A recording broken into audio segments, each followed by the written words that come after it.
नमस्कार, मैं हूं अजय वत्स और आप देख रहे हैं खबर दमदार यानी यूपी की दिन की सभी बड़ी खबरें। और आइए शुरुआत करें, आपको 4 तस्वीरों के साथ बताएं कि सबसे पहले कल किसानों की ट्रैक्टर रैली होगी। ये तस्वीर आपको दिखाएंगे, बताएंगे खबर, जहां लाखों की तादाद में किसान शामिल हो सकते हैं। वहीं योगी आदित्यनाथ ने नोएडा को आज बड़ी सौगात दी है, भरोसा दिलाया है कि योगी सरकार नोएडा में विकास कार्यों में तेजी लाएगी और जल्द से जल्द यहां पर बड़े काम किए जाएंगे ताकि लोगों को रोजगार के साथ साथ सुख सुविधाएं मिल सके। लेकिन इस नोएडा से ही एटीएस की टीम ने 2 चीनी नागरिकों को गिरफ्तार किया है, जिनसे पूछताछ कर कई और सुराग लगाने की कोशिश में जुटी हुई है पुलिस, ताकि गिरोह के अन्य सदस्यों को गिरफ्तार किया जा सके। चौथी तस्वीर उस सम्मान से जुड़ी है जिनसे आज प्रधानमंत्री ने खुद वर्चुअली बात की। बाल वीरों के कई अन्य विधाओं में पारंगत बच्चों को प्रधानमंत्री राष्ट्रीय बाल पुरस्कार से सम्मानित किया गया है। तो ये तमाम बड़ी खबरें इसके साथ ही, और इन 4 तस्वीरों की बात करें तो किसान की शक्ति परेड कल होने वाली है।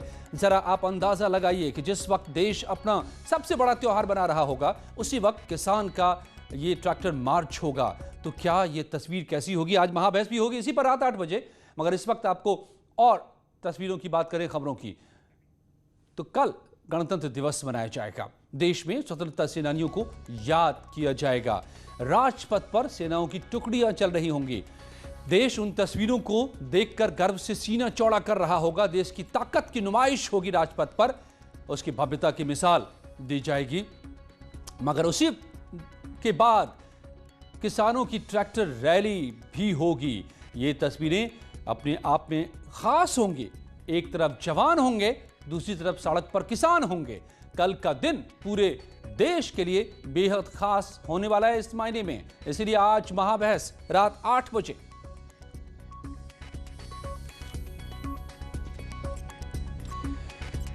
और आज पूर्व संध्या पर, गणतंत्र दिवस की पूर्व संध्या पर राष्ट्रपति देश को संबोधित करेंगे। कुछ ही पलों में हम आपको वो भी तस्वीरें दिखाएंगे।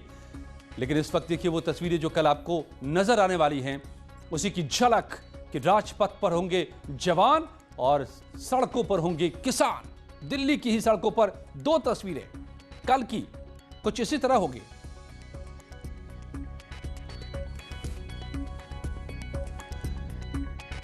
तो क्या ये तस्वीर अपने आप में सुखद होगी कि दुखद होगी?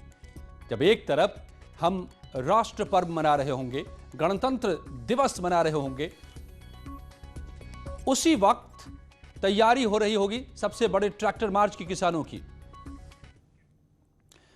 पूरे देश से किसानों का जत्था दिल्ली में होने वाली ट्रैक्टर रैली में शामिल होने के लिए आ रहा है। मेरठ से भी किसानों का जत्था ट्रैक्टरों के साथ दिल्ली पहुंच रहा है। ये सभी ट्रैक्टर किसानों के शक्ति प्रदर्शन का हिस्सा होंगे। बहुत से जिलों से किसान दिल्ली आ रहे हैं। कल जब दिल्ली की सड़क पर किसान ट्रैक्टर मार्च करेंगे तो इन तस्वीरों से जुड़ी एक बड़ी तस्वीर दिखाई देने वाली है। किसानों के प्रदर्शन को देखते हुए मथुरा जिला प्रशासन अलर्ट पर है। जगह जगह भारी पुलिस बल को तैनात किया गया है। यमुना एक्सप्रेसवे पर पीएसी को तैनात किया गया है। और राष्ट्रपति क्या बोल रहे हैं? नागरिकों को देश के 72वें गणतंत्र दिवस की पूर्व संध्या पर हार्दिक बधाई।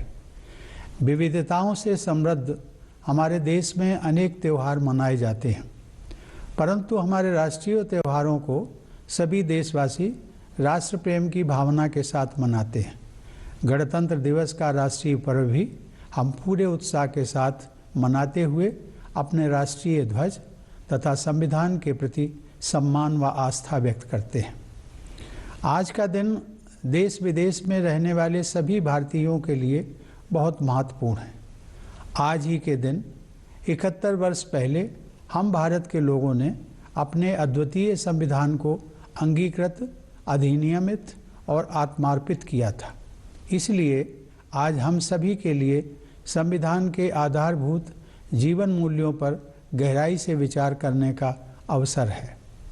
संविधान की उद्देशिका में रेखांकित न्याय, स्वतंत्रता, समता और बंधुता के जीवन मूल्य हम सबके लिए पुनीत आदर्श हैं।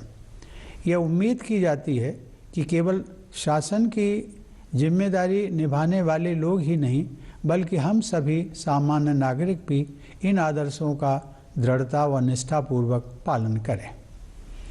लोकतंत्र को आधार प्रदान करने वाली इन चारों अवधारणाओं को संविधान के आरंभ में ही प्रमुखता से रखने का निर्णय हमारे प्रबुद्ध संविधान निर्माताओं ने बहुत सोच समझकर लिया था।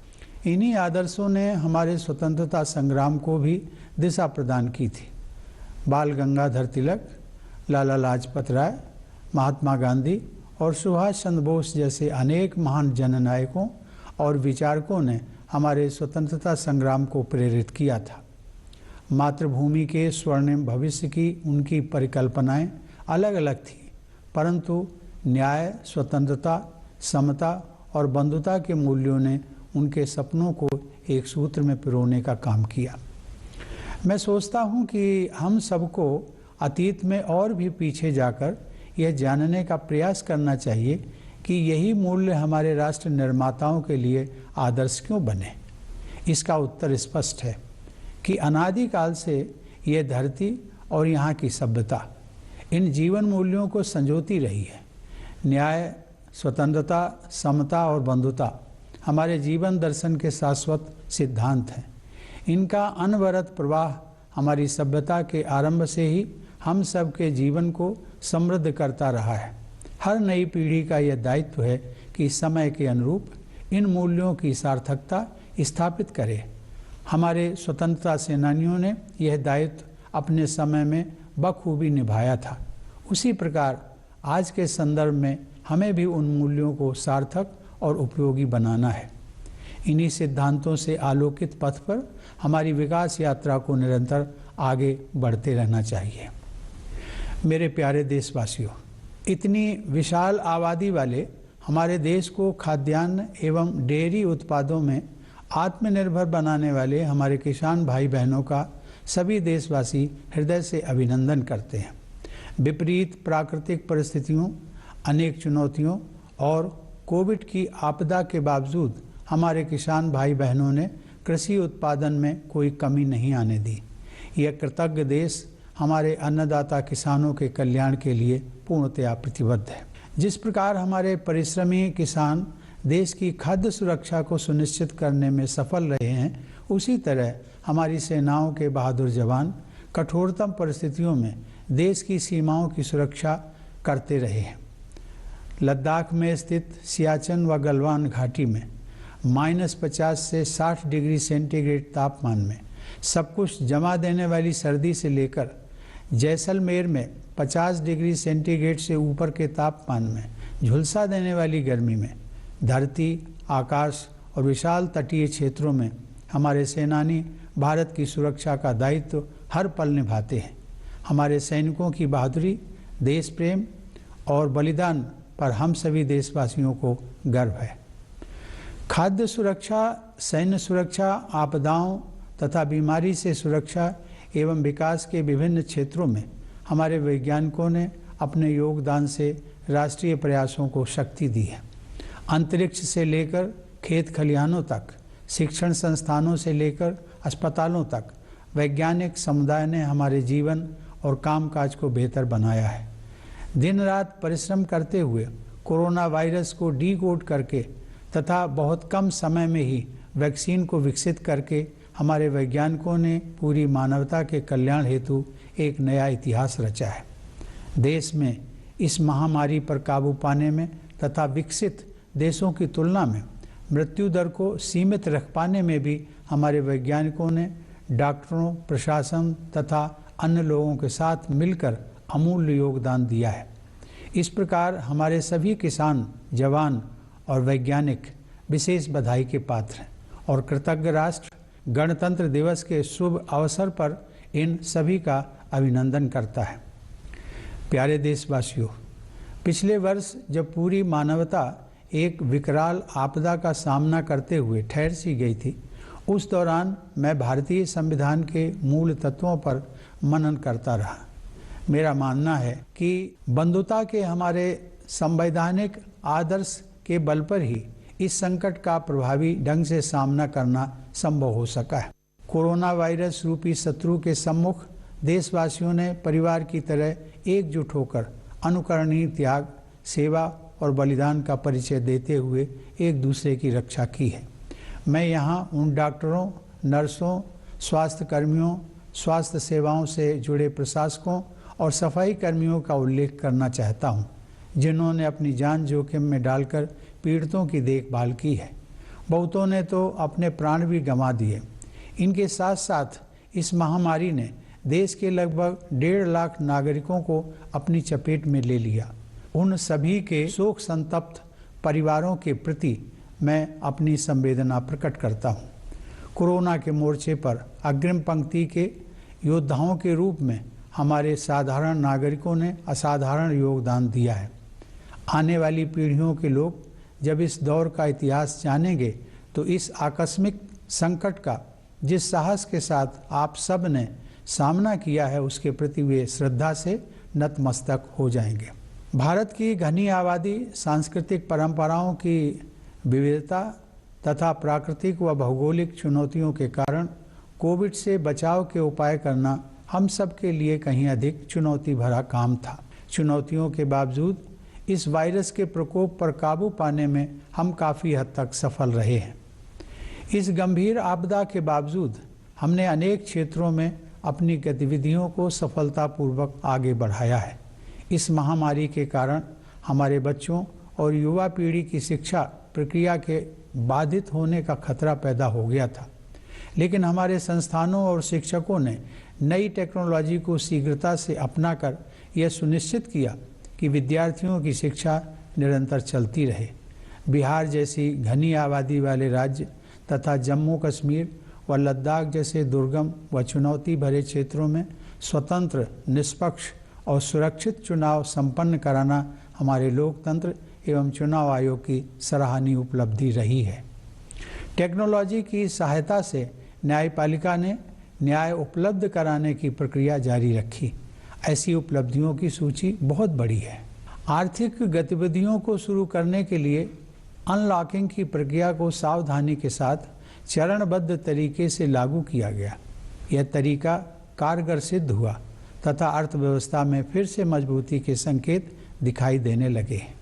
हाल ही में दर्ज की गई जीएसटी की रिकॉर्ड वृद्धि और विदेशी निवेश के लिए आकर्षक अर्थव्यवस्था के रूप में भारत का उभरना तेजी से हो रही हमारी इकोनॉमिक रिकवरी के सूचक हैं। सरकार ने मध्यम और लघु उद्योगों को प्रोत्साहित किया है। आसान ऋण प्रदान करके उद्यमशीलता को बढ़ावा दिया है और व्यापार में इनोवेशन को प्रेरित करने के लिए अनेक कदम उठाए हैं। मेरे प्यारे देशवासियों, विगत वर्ष की विपरीत परिस्थितियों ने हमारे उन संस्कारों को जगाया है जो हम लोगों के हृदय में सदा से विद्यमान रहे हैं। समय की मांग के अनुरूप हमारे देशवासियों ने हर क्षेत्र में अपनी क्षमताओं का प्रदर्शन किया। तो राष्ट्रपति का राष्ट्र के नाम संबोधन किसान, जवान और विज्ञान तीनों की सराहना करते हुए किस तरीके से देशवासियों ने और इन सब ने मिलकर कोविड के बीच हमने कामयाबी के साथ लड़ाई लड़ी है। कुछ पलों में लौटते हैं और खबरों के साथ।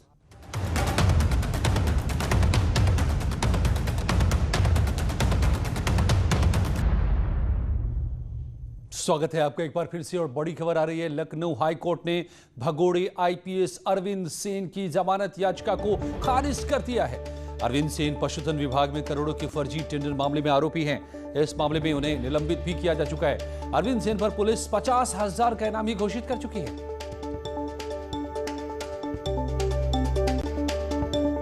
और लखनऊ से और बड़ी खबर, यहां मोहनलालगंज में हुए रोड रेज मामले में अभी तक पुलिस कोई गिरफ्तारी नहीं कर पाई है। 24 घंटे से ज्यादा का वक्त गुजर चुका है, मगर अब तक पुलिस के हाथ खाली है। इस घटना का सीसीटीवी फुटेज आपको हम दिखा रहे हैं, जिसमें साफ दिख रहा है किस तरह से सारी हदों को पार करते हुए युवक पहले लोकनाथ नाम के युवक को बोनेट पर लाद कर कई किलोमीटर घुमाया और फिर बोनेट से उतार कर उसे कार से रौंद डाला। लोकनाथ अपने परिवार का इकलौता बेटा था। हमीरपुर से भी खबर, जहां पर एक कार में अचानक आग लगने से हड़कंप मच गया। लोगों ने आनन फानन में किसी तरह कार से कूदकर अपनी जान बचाई। आग इतनी भयंकर थी कि कार पूरी तरह जलकर खाक हो गई, मगर कैसे आग भड़की, देखिए इंजन की तरफ से आग भड़की और इसने कार को अपनी चपेट में ले लिया।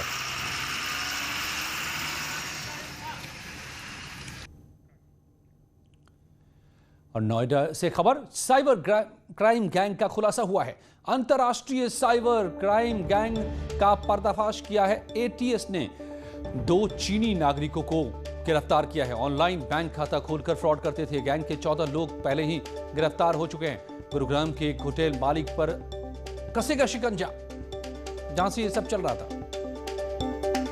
ऑनलाइन बैंक अकाउंट खोल के और फिर फर्जी सिम पे पैसों का आदान प्रदान कर रहे थे। उस विवेचना के क्रम में ही इनकी गिरफ्तारी हुई है और इनके अकाउंट में कुछ पैसे भी मिले हैं। विस्तृत विवेचना अभी चल रही है। इनको पुलिस रिमांड पे लिया जाएगा और अन्य भी जो हमारी एजेंसियां हैं, सिस्टर एजेंसियां हैं, उनके साथ मिलके हम इस